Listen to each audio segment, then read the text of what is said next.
Ça, je veux le dire ouvertement, les gouvernements doivent comprendre. Pour récolter, il faut s'aimer. On ne peut pas chercher à récolter sans s'aimer. Tel est le cas du tourisme que nous avons dit. Aujourd'hui, le tourisme n'est pas dans un bon état dans notre pays, compte tenu de l'insécurité dans les parcs. L'État doit mettre en place les moyens afin de sécuriser les parcs pour que nous-mêmes, Congolais, nous bénéficions de notre beau pays, d'aller visiter la nature, le pays, les chutes, les girafes, les okapis, oui, visiter ces sites. Il y a des Congolais. Mais il y a des gardes au moins dans des différents sites touristiques. Hein? Oui, mais les gardes du parc sont là. Ils sont là, mais leur force peut-être pour résister à ces groupes armés et aux braconniers, c'est un peu difficile et parfois il y a des échanges de coups de feu. Et vous savez aussi que l'animal veut rester dans son milieu écologique. Et quand il y a beaucoup de bruit, l'animal est censé de quitter son bruit, son milieu pour se déplacer ailleurs. Donc c'est ça aussi le vrai problème, par exemple chez nous au parc de la Garamba, comme il y a des crépitements, heureusement que le gouvernement continue à faire des efforts afin que ces groupes armés-là soient anéantis, même les braconniers. Je vous dis, c'est terrible. Maintenant, là, on retrouve même des éléphants en dehors du domaine des chasses qui sont en train de ravager des champs de la population. Vous pouvez circuler la nuit, vous vous retrouvez avec les troupeaux de buffles. Ça forme déjà un danger public. Oui, c'est déjà un danger, vraiment. Et maintenant, le garde du parc, en cherchant maintenant à sécuriser aussi ces animaux-là, en dehors du parc, ça crée encore des conflits entre la population riveraine et le parc. Parce que quand les éléphants ne sont pas dans le parc, vous savez, dans notre pays, vous ne pouvez pas abattre l'éléphant. C'est interdit. Même en dehors du parc, vous ne le pouvez pas. Parce que dans notre pays, l'éléphant, c'est un animal protégé. Oui, mais lorsqu'il est en dehors, maintenant, là, le sort de la population. Mais c'est la loi, madame. Mais maintenant, qu'est-ce que nous faisons? Nous devons maintenant faire pression à l'ICSN de faire tous les moyens afin de le refouler pour le faire rentrer dans leur milieu écologique, donc dans le parc.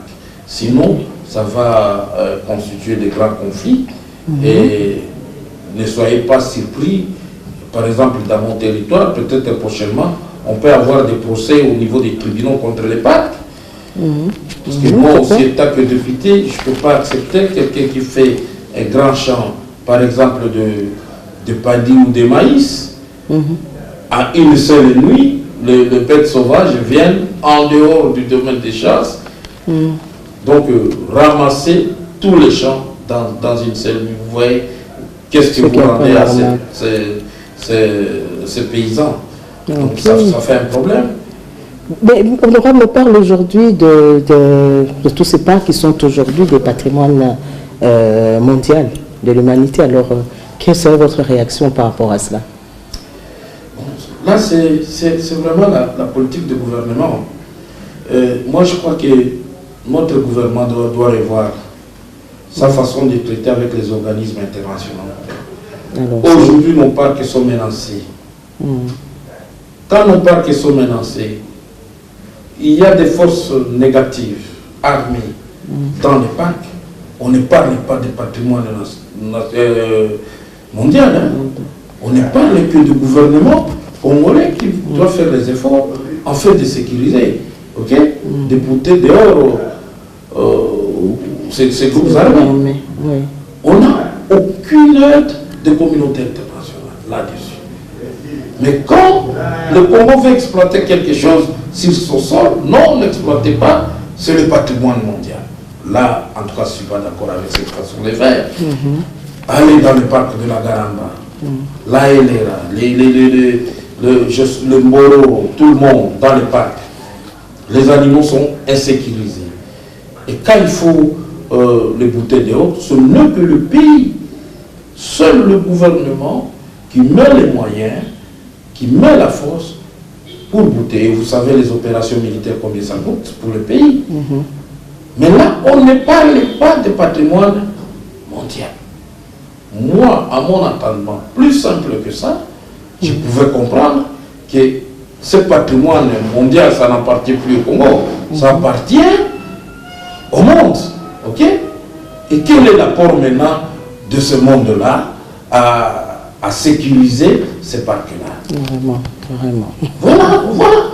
Donc, je profite aussi de votre émission pour faire un appel au gouvernement de bien retracer les angles de négociation et de pour parler avec ces communautés internationales concernant cette histoire de patrimoine mondial. Aujourd'hui, nous entendons dans des lois, même la forêt équatoriale cherche à devenir un patrimoine mondial. Alors là, ça on doit défendre cela. Madame, vous ne pouvez que parler de ça à Kinshasa.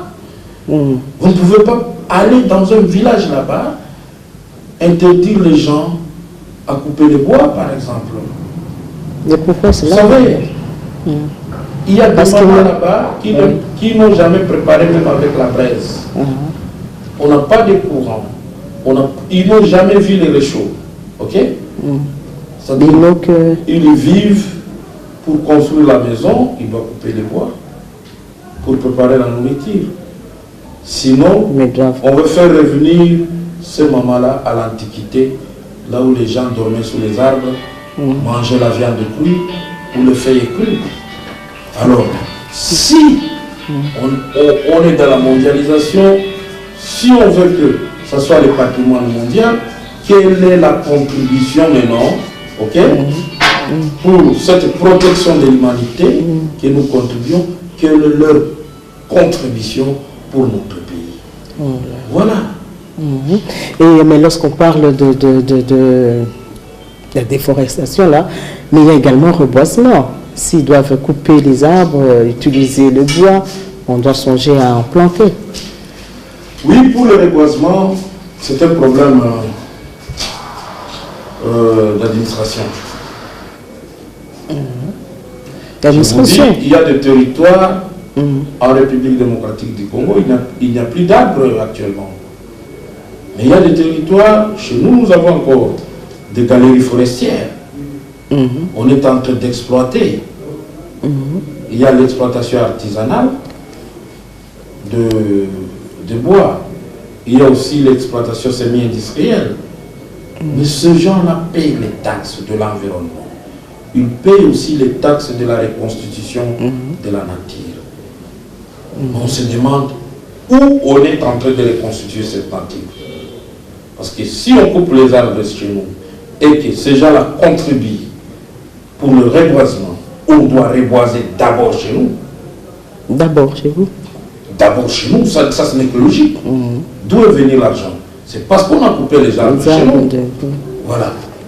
Et ailleurs, les gens se constituent en ONG ici à Kinshasa, excusez-moi de vous le dire. Ils gagnent des fonds pour financer les projets, mais il faut leur demander où sont ces plantations. Il n'y en a pas. Aujourd'hui, moi, en tant que député, je suis en train de sensibiliser les gens pour le reboisement. Mais normalement, le FFN devait appuyer ces gens-là, mais personne ne vient les appuyer.